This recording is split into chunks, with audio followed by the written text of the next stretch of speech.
Next, we will discuss how to integrate the products of powers of sine and cosine. Previously, we were able to integrate the product of sine and cosine in 5 different ways. But would it be possible to do the same for products of any power of sine and any power of cosine? So the goal is to fill in this gap and develop the methods for integrating such functions.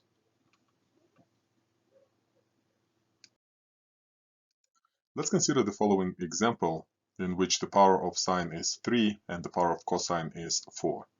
We can rearrange the integrand by chipping away a single sine function to create a recognizable pattern.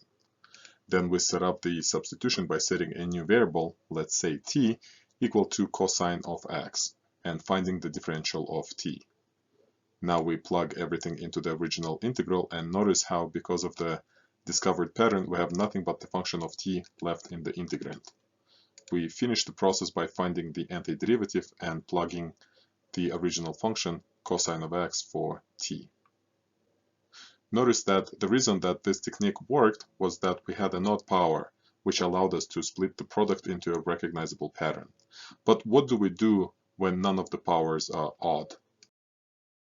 Consider the following example in which both powers are even.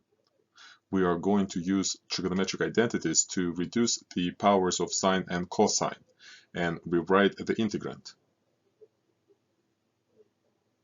Then we'll set up a linear substitution by setting a new variable, let's say t, equal to 2x, and finding the differentials of t and x.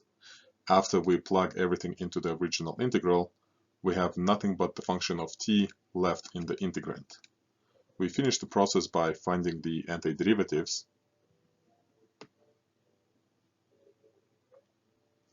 and replacing t with 2x.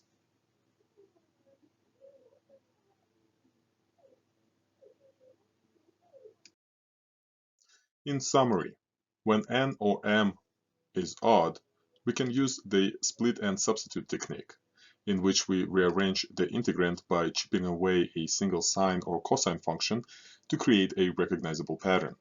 Then we set up a substitution by setting a new variable, let's say t, equal to the cofunction of what was chipped away, which leads to a simpler integral of a polynomial function in terms of t.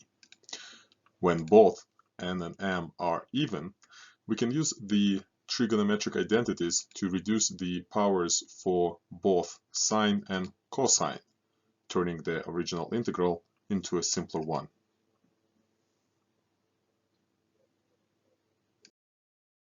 We discussed the integration techniques for integrating the products of powers of sine and powers of cosine.